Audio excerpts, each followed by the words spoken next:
You are listening to the Music Ed Mentor podcast, where we help music educators build, manage, and grow thriving school music programs and have long and happy careers. I am your host, Elisa Jansen-Jones, and you can find me on Facebook. Let's be friends. And since we're friends, I just have to thank you so much for taking your time to listen to this episode. I always try to create high-value content for you, and I very much appreciate how valuable your time is to listen to it. This episode is one of my absolute favorite subjects, and I want to start out with a bit of a story.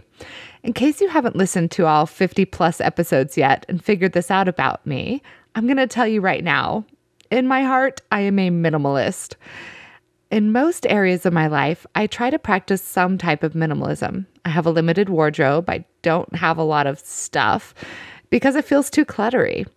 I wear minimalist running shoes. I don't take more than I need when I hit the trails. You get the idea. There are only two areas of my life where this is an exception. I have a lot of instruments and a lot of books. One is my career and the other is my hobby, so there's that. I became a minimalist years ago thanks to my husband at the time being sick of the long, cold Utah winters. It was a bit too much for both of us. But since we didn't really want to move or change jobs, we decided the better option was to live as cheaply as possible so we could travel south to the sunlight a couple times a month to deal with the winter blues. So we offered up our 5-bed, 3-bath house for rent, sold 95% of what we owned, and moved ourselves and our 3 kids into a 700 square foot apartment. I had 6 couches before we sold everything off. 6 couches. It was crazy. So yeah, we did the opposite of the American dream. We got rid of the big house on a 1/4-acre lot and opted for more time, flexibility, and financial freedom instead. The point of this story is that I learned very quickly how to do a lot with just a little, really looking at the necessities and going from there. I was so grateful for that experience when I got my K-4 teaching job. My first classroom was this big empty room, a rotunda with tile floors. All I really had was a stack of carpet squares for the kids to sit on, which I pretty quick realized was a huge mistake, and upgraded to a rug the next year. I had a cart with a computer and a 20-year-old sound system. I asked for a projector, and I was off and running. I did eventually apply for a grant for some resonator bells and found some other goodies hiding up in the band room, but for the most part, I taught successfully for 3 years with very little more than that, which got me thinking, can we practice some of the same concepts that minimalist gurus teach in our classrooms and in our lives? If we can, how could our practice as educators improve? What areas are the first ones we should look at for minimizing? What if we're total pack rats and can't bear to give up our precious books or instruments or the thousands of cards our sweet students have given to us, for example? Where can we even start? To help me conquer this subject, I pulled my friend Paige Bell to chat with me about becoming a minimalist music teacher, which is a passion we both share. Paige teaches in Dallas. She teaches pre-K through 5th grade, and also has a professional band on the side called Narwhals and Waterfalls, which you should totally look up. They do all of these adorable social emotional learning songs and make all these great resources you can use in your classroom. She creates, she writes, she sings, she performs, and you know what?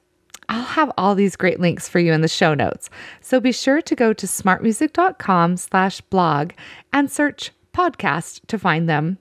You'll want to be sure to check out her blog too. It's called Simple Music Teaching.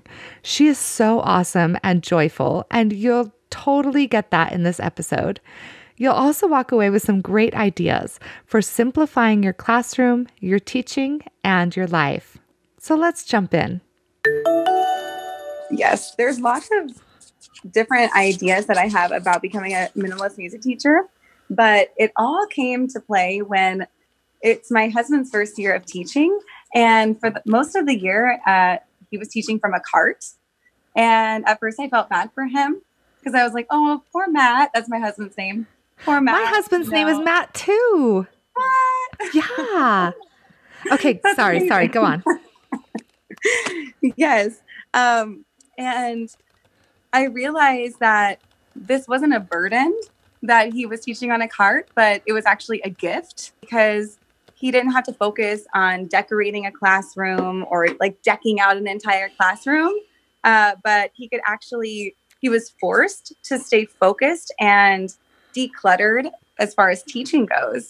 And this means he was given the opportunity to be a minimalist music teacher. Not a music teacher, but just a minimalist teacher. Nice. Yeah. So from that, I thought to myself, what is a minimalist music teacher? And it's the kind of topic that I love kind of, talking about because it involves like rejecting all things that are unnecessary, which is an essential practice if you're looking to be successful in like the crazy, impossible busyness of a music teacher. And by using some basic ideas of minimalism, it's helped my work and it's helped me have more impact and allowed me to stay calm and more reflective in my personal and professional life. And if people are thinking to themselves, what like is minimalist music teaching for me?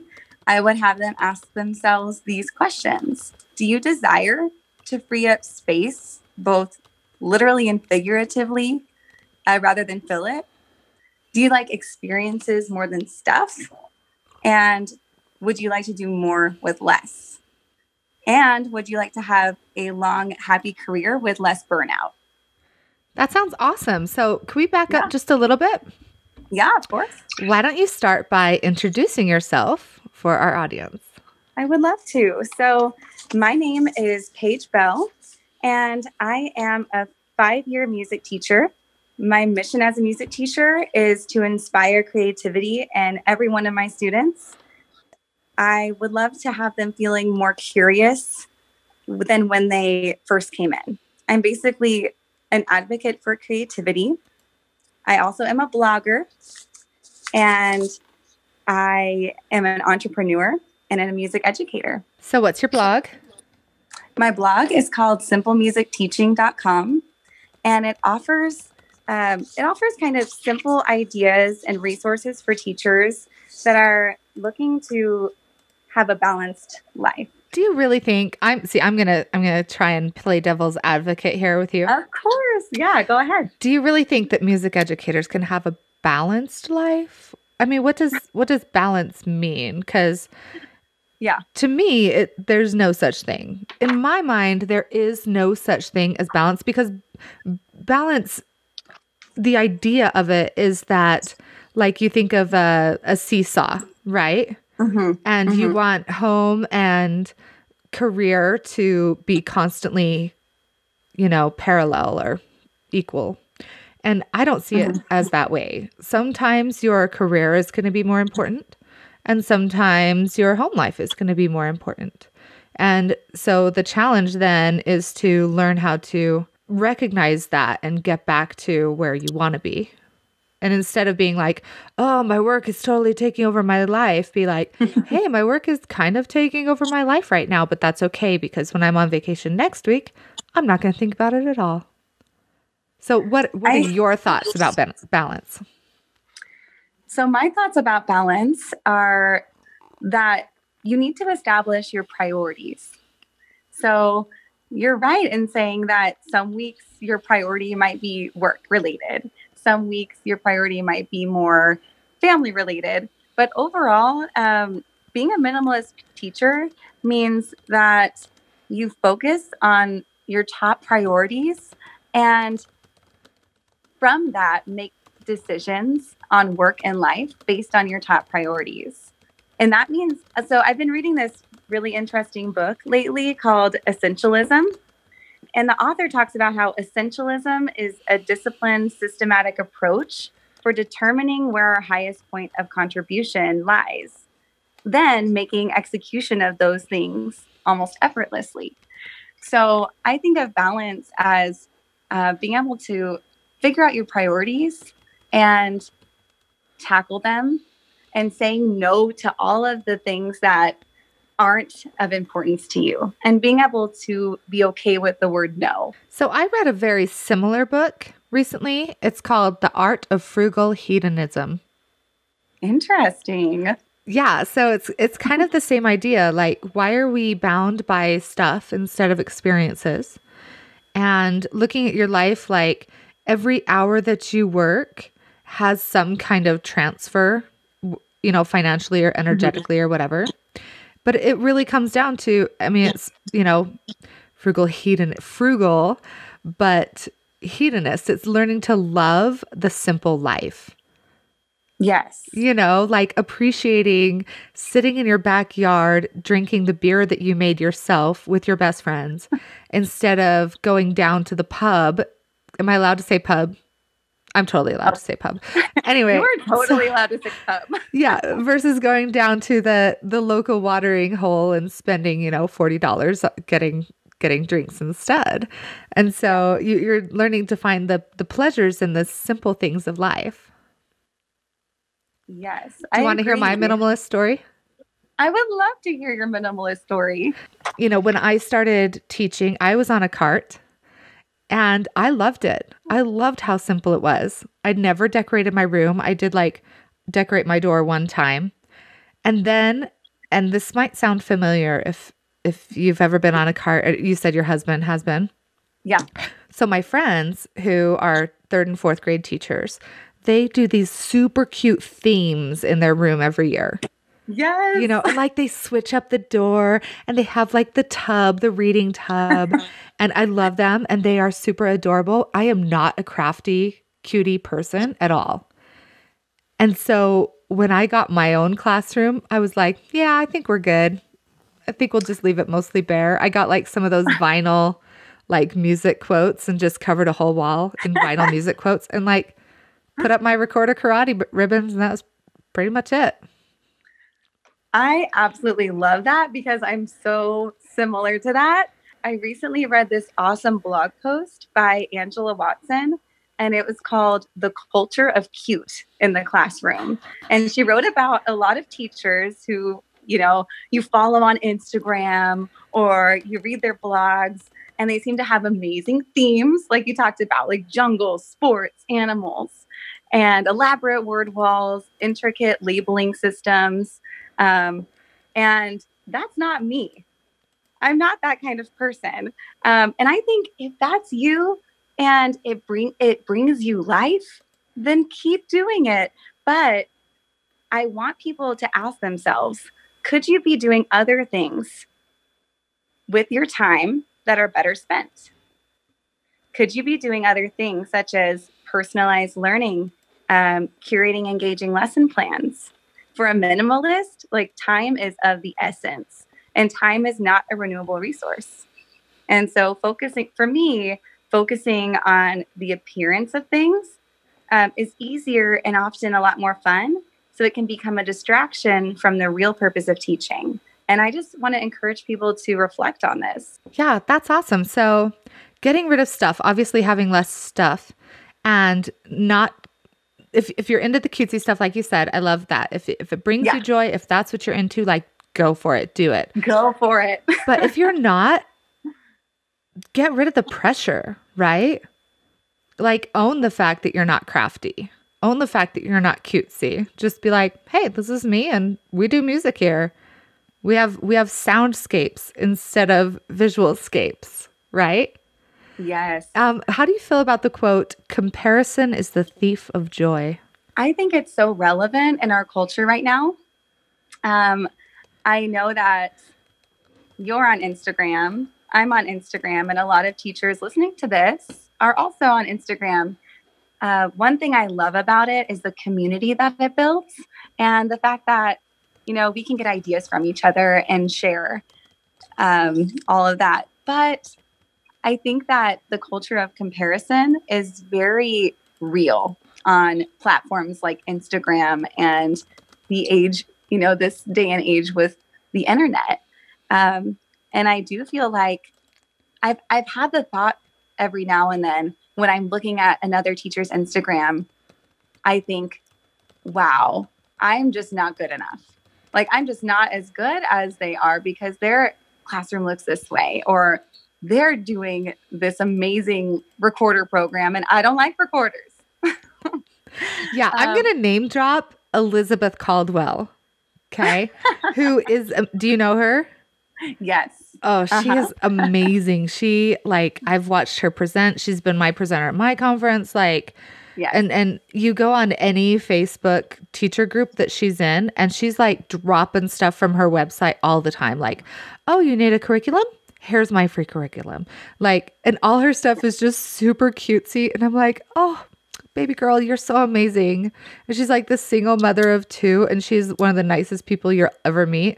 And it makes me feel so incredibly inadequate.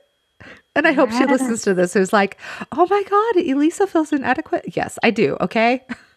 We all do every now and then. And I love her stuff so much. And I have visited her blog and she's amazing. And that's why I say, like, if that's your thing, go for it. If that brings you joy. But if you're doing that because you are feeling pressured to have your classroom look a certain way or present your professional life in a certain way, then don't do it, because you're still a good teacher. You are still an amazing music teacher. And that's the beauty of teaching music, especially elementary, is that we can all bring our specific strengths to the program. Yeah, it really comes down to focusing on what is really important. Yes. And another thing that I want to ask music teachers to reflect on, that I've done it quite a bit, is how can we Marie Kondo our rooms as music teachers? And if you haven't heard of Marie Kondo, you've been living under a rock. Yes. She has this amazing book. I think it's called Tidying Up. And she has a really cool, like, reality show on Netflix. And her main question is, what sparks joy in your life? And, she's all about kind of tidying up and only keeping the things that are important to you. And so my question is, how can a music teacher do this with their rooms? And instead of saying, like, what sparks joy, maybe you could say, what sparks learning? Or what isn't having a transferable impact on students' ability to learn? Or are the things in your classroom possibly enabling distraction? Those are all absolutely amazing questions to ask about anything you come across in your room. And I think maybe I'm not the only one who gets caught up on, like, hanging on to old music books and stuff. And I'm not talking about, like, super old, because obviously if they're antiques, they're mine and I'm going to keep them forever and ever on my multi-stacked bookshelf of antique books. Okay, we're not talking about that. We're talking about like 3 years ago, hymnal that the church used across the street. And you're like, I'm just going to hang on to this just in case I need some song ideas. But how much, like, it's taking up space, in which case it's kind of taking up energy. And if you don't believe me, like, go into your storage room or go through your bookshelves.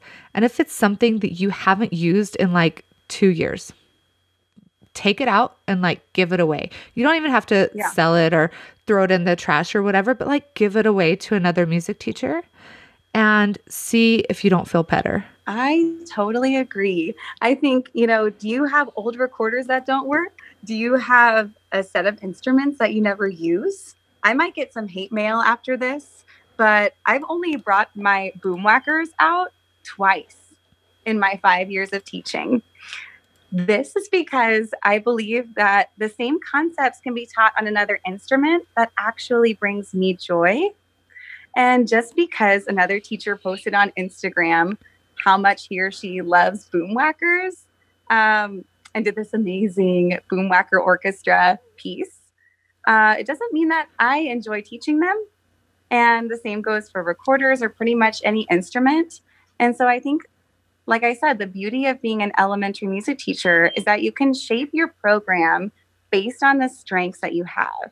And as long as you're meeting the standards, like for Texas, it's TEKS. Use your favorite instruments and the rest store away. Or like you said, trade with another teacher in your feeder pattern or in your district, as long as you have permission. And for me, I primarily use guitars, ukuleles, xylophones, rhythm sticks, shakers, and other percussion instruments. And I remember when I first got on campus, there was a set of 20 small guitars that were on the brink of death. And they sounded like old dying banjos. And they honestly confused me, and they did not bring me any joy. I kept them in my room for 3 years.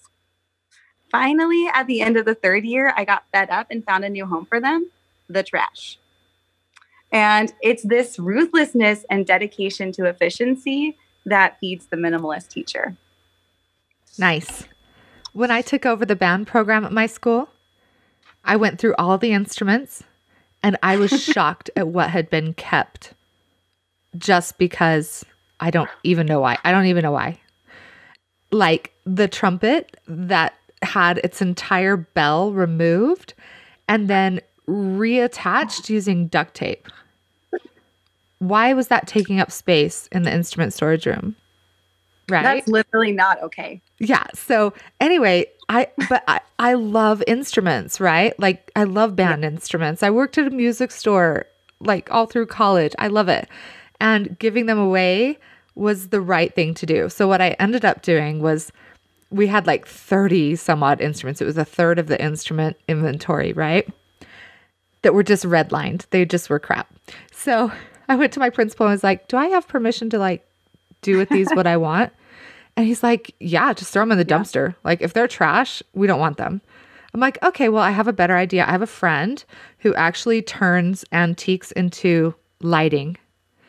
And so I called up my friend. I was like, hey, would you want to come like check out these instruments? Have you thought about doing like instrument lighting? And he was like, sure. So he came out to the school, picked around what he wanted, and ended up writing a check to the band program. And so I got rid of stuff and made enough money off of it for a few more pieces of music for the band. And then the rest we just threw out. Oh, wait, I did have the music store go over them for parts. So, be useful about it. Be smart about it. That's amazing. One thing I love about that story is that because you took the time to evaluate your materials, it sparked creativity in someone else. And it created space for you and for your classroom. And I think that's what, being a minimalist teacher is all about, is being able to clear out unnecessary crap from your life and being able to bring in more creativity and more, just space, more clarity. Yeah, we should be proud of the empty shelves. Instead of being like, look at all this great stuff I have, be like, look at all this great space I have. So we've been talking mostly about stuff, but let's talk about what you just touched on, which is lifestyle and time. Because I feel like as music teachers, we almost take pride in the fact that we have no time, that our job is so hard and we spend so much time every day, and we're proud of our 14-hour days. We're happy to be the martyr. It makes us feel some sense of importance. But I want us to like flip that around and be like, I had 4 hours this evening to do whatever I wanted. What do you think? I love that. Again, that book, Essentialism, that I've been reading, one of my favorite quotes from it is, if you don't prioritize your life, someone else will. And I think that when it comes to time and professionalism, especially for new teachers, when your principals, students, or teachers say, well, we used to do it this way. We used to have this amazing drum line. We used to do this great program, this great Christmas program with, all the feeder pattern. Don't people please and say that you'll do something like that if it's not aligned with your priorities, and if it's not aligned with what brings you joy, stay strong and focus on the types of programs and the types of things that are your strengths. And I think when you do that and you kind of trim off the fat, like the fatty parts of your professional life and your personal life, then you create space and time for the things that bring you joy and the things that are essential. Okay, I have to share with you one of my favorite resources on minimalism. Yeah, what is it? It's a blog called Becoming Minimalist. And he has this blog post on there that was so helpful for me in my own downsizing. And it was like 10 ways to declutter your life. And one of the things he talked about was like not just, clearing out your storage, pulling out the things that you do love, and instead of hiding them away, having them out where you can enjoy and appreciate them. But then, how to declutter your life. So do you have any tips for how to say no when we should say no to things? Because, I am totally the culprit here. Why do you think I have such a hefty resume? It's because I don't know how to say no. I have learned. I've been forced to learn this lesson, right? Yes. But what do you recommend, Paige? I think that it's about looking at your priorities. You need to think to yourself, what is important to me? It's not about getting more done in less time. It's about getting less done. And it's not about getting less done. It's about getting only the right things done. And it's kind of about like challenging your assumption of we can have it all and I have to do everything, and kind of replacing it with the right thing in the right way at the right time. And kind of like getting control, like harnessing control of your own choices about where to spend your time and energy instead of letting other people choose it for you.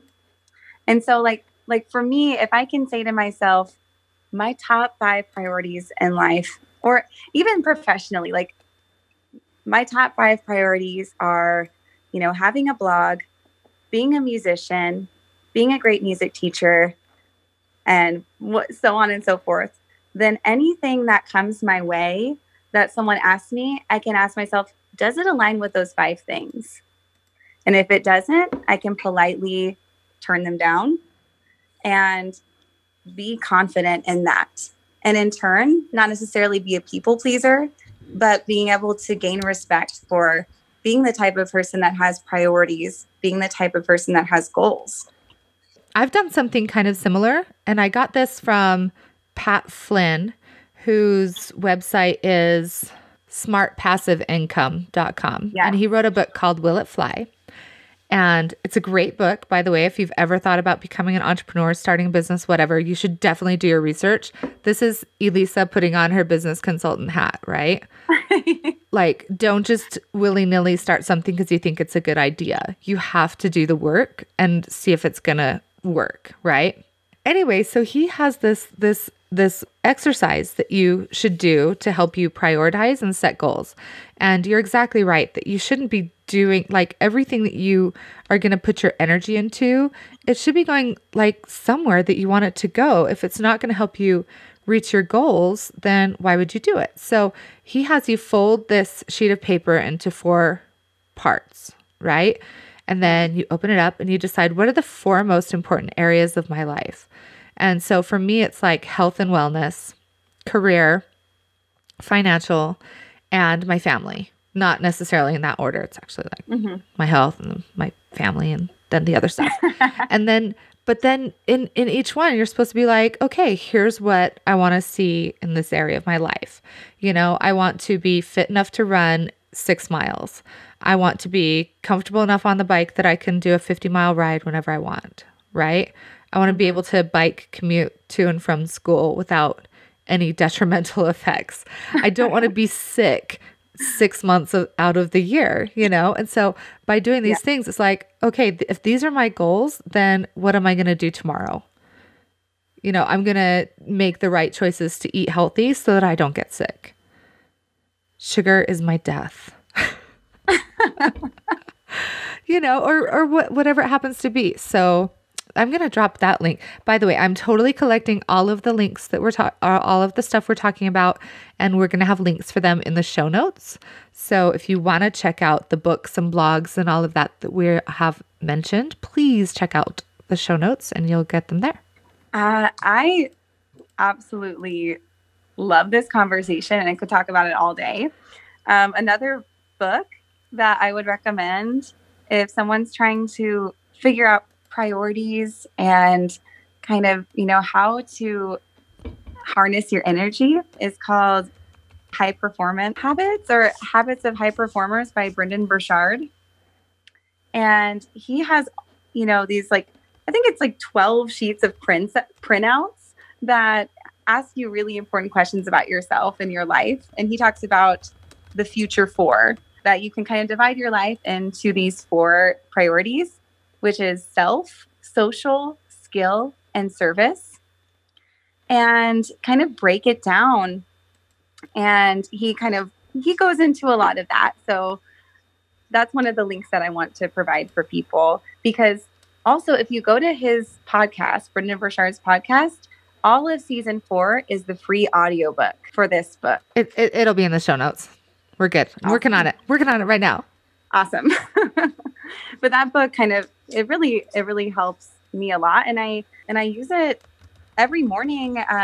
Something that helps me stay focused and align myself with my goals every day and be a minimalist type of person is waking up every morning and meditating. You don't have to be a spiritual person to meditate. A lot of times, I'll just come up with a mantra. These are I am bold today. I'm compassionate. I'm hardworking. And those are the kind of things that, throughout the day, as you get tossed and turned throughout the busyness of life, you can stand firm in that mantra of I am bold, I'm compassionate, and I'm hardworking. And I think you can do the same for your professional life and for your personal life. Yeah, that's something that we've touched on this podcast from so many guests, is the true importance of taking just a few minutes every morning to meditate, to open up your heart and connect with whatever is outside of you. There's something about doing that creates a more mindful space throughout your day.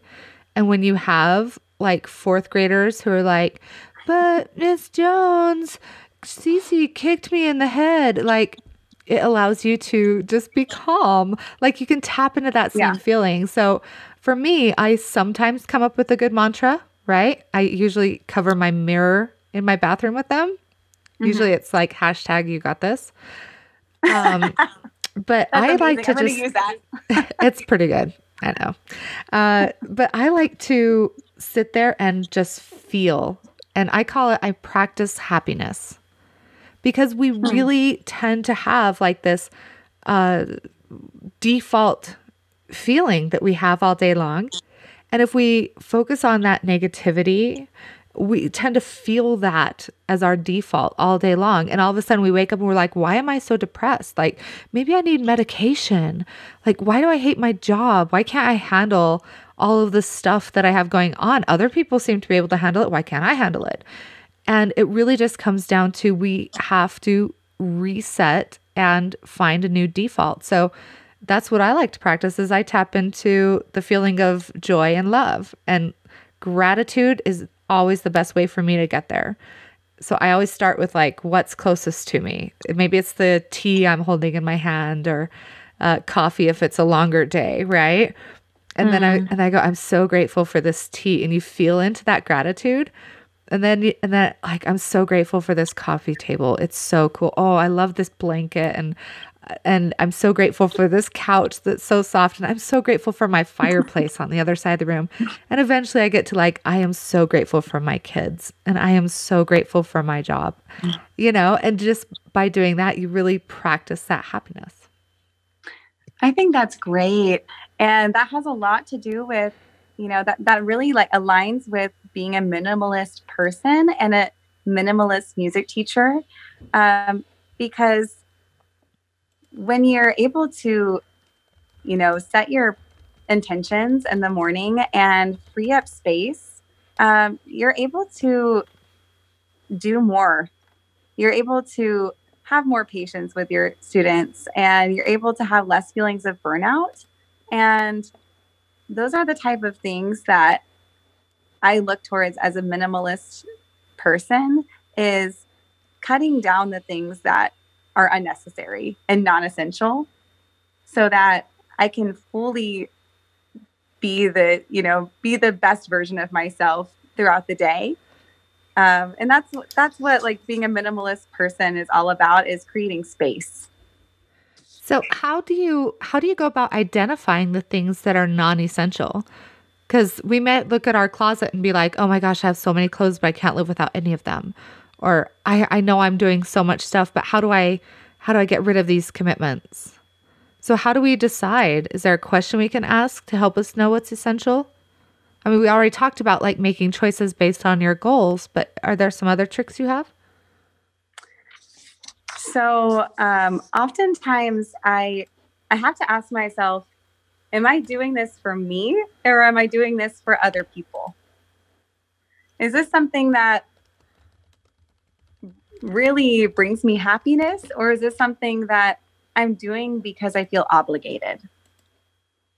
And so if a teacher comes to you and asks you, could you help me, with this? Could you help me download this song and be the DJ at our school dance or something? I think a lot of music teachers get asked to do things like that. You might not be the DJ kind of person, even though you're a music teacher. And you might feel obligated. Like, I want to be that person on my campus that people come to and they can count on. But believe me, like having that reputation is not worth sacrificing your happiness. Yeah, totally. I had that exact experience.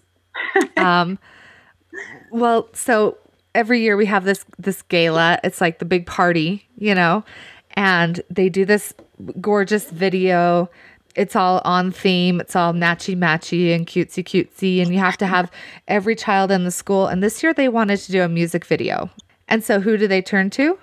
The music teacher. And so they're like, oh, we have this idea. We want to do all this filming and we want the kids to sing this song and we want to do all this dancing and can you choreography and, just all this stuff. And I got so super crazy busy. Then I'm looking at like the deadlines we set and I had done nothing for it. I hadn't taught my kids. I hadn't changed the words to the song. I hadn't done any of it. So I was feeling quite overwhelmed. And I was like, I can't do this. So I decided to say no. And I simplified everything that I could about this particular project without feeling like I was totally dropping the ball and just being like, oh, I can't help out at all. I was like, okay, guess what? I've reevaluated and here are the things that I can do to help you. Like I can help with this thing. Like I'll teach the 5th graders because they're my best singers how to sing the song. You can come in and record them. That's what I can do. And I could coach you along the way, but honestly, I can't do it. And that was really, really outstandingly hard for me to have to turn down something that I had committed to. Or at least, I didn't feel like I was putting my full self into it, but I don't know. Thoughts? Random? No, I totally agree. So one thing that I've had a lot of struggle with as a music teacher is PTA programs. And, some schools call it PTO. Do you have those on your campus? Kind of. Okay. They run like the 2 events a year kind of thing. So I definitely have them through my own kids. So like I have band boosters for the high school and then PTO programs at the middle school where my boys go. Okay. So on my campus, there is a PTO program every single month. And assign a grade level for each PTO meeting. So like September would be 5th grade, October would be 3rd grade, and so on and so forth. And when I first got on campus, they said, this is your responsibility. You need to be creating programs for these events. And it's every month, a different grade level. And the first couple years, I did it all on my own. And every program, it would be like I was the only one who showed up. And none of the other teachers came to help. And not a lot of kids came to the actual program. So the performances weren't high quality. And it was just becoming one of those things that I was just saying yes to because I thought it was what I was supposed to do. But believe me, you have a lot more control over what you think that you have to do than you can imagine. And so one piece of advice I would give to music teachers is to delegate. And like you said, you don't have to say no completely like you did with your program. You said, I can do this with the 5th graders. They can come and record, but I'm not doing the whole event. And so what I started doing was I typed up this PTA program guidelines Word document, and I sent it to all of the grade level chairs. And I said, if you want my help with the program, you're going to have to let me know a month ahead, but you're in charge because this is your grade level. And you don't have to do music. You could do poetry. You could do, an art display. But if you want it to be music, you need to let me know a month in advance. And so then I'm not putting it all on me. Like all of the responsibility is not on me. And I'm able to, involve other people in the community, delegate, and trim the fat of the non-essential things in my life. Nice. So let's just do like a quick recap. So when getting rid of your stuff, get rid of stuff first. I feel like that's kind of easier almost than getting rid of commitments, don't you think? I agree. So when you're ready to delve into some minimalism, look around you and play Marie Kondo, this little cutesy voice in your head, which is probably in a foreign language, and which is kind of fun, have fun with this process, and go through your room and really think about what is essential. And for me, what helps determine that is if I've used it. It's not even like, does it spark joy or whatever? Because obviously everything with music books, like I'm addicted, right? It's horrible. But if I haven't opened that up and used it, why do I have it? Like I still haven't gone through all of the drawers in the band room at my school, but there are multiple method books sets that are incomplete and at least 50 years old. So if it's like when you go through your clothing and it's like, have I worn this in the last 6 months? If I haven't, why do I still have it? Yes. And so start with that in mind. If you haven't used it in the last 2 school years, why do you still have it? Yes. Pass it on to somebody who will use it. Pass those boom whackers on, Paige. I will. Give them to the boom whacker lady. Yeah, shout out to all of you boom whacker lovers. Like, if you want my boom whackers, come to Dallas and grab them, take them. Awesome. So if you're not using it, and if it's not sparking some happy feelings in you, try getting rid of it and just see how you feel and give it away, or spark creativity with it. Smash that saxophone and put it on your wall as a decoration. And then I agree. And so we talked about simplifying your stuff, and then simplifying your schedule. So don't take commitments that aren't going to help you reach your goals. Don't do things that aren't for other people. But, do what you have to. And I think that the big walk away that I hope our listeners take away is to simplify. Simplify your programs. Simplify your life. Simplify your grading.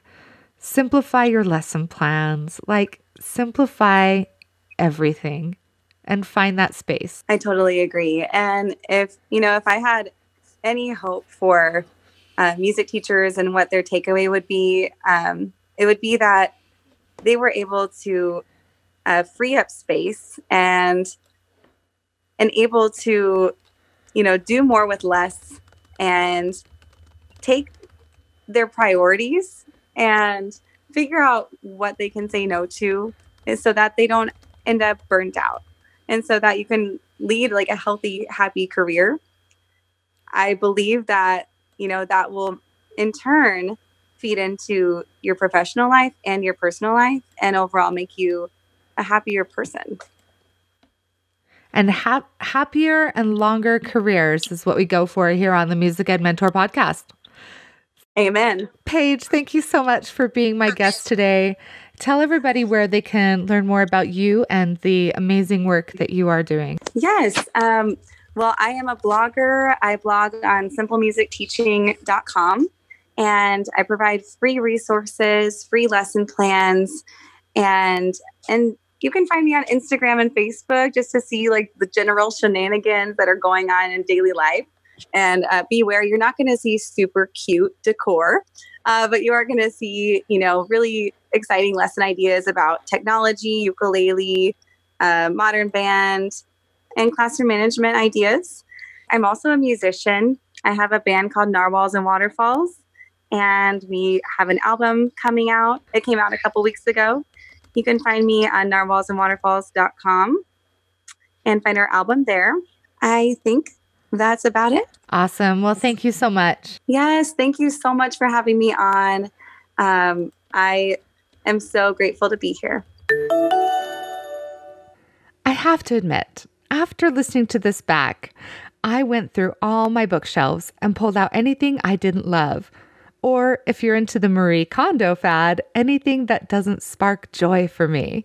And I took them down to Goodwill. Of course, this podcast couldn't happen without the music education software that helps you be even more minimalist, streamlined, and effective as a music educator. It's Smart Music. Now is a great time to give Smart Music a try for your own practice and see how it works for you and how it can work for your students. Thank you again, you amazing, wonderful music educator you. If you have a little extra time, in addition to sharing this time with me, could you go and give us a 5-star rating and maybe follow and subscribe? Potentially share this podcast with some of your like-minded music educator friends. We'd really love to be able to help other music educators build, manage, and grow their music programs, especially those who are just starting out in the career. Now, you go keep doing that voodoo that you do so well, and keep teaching on.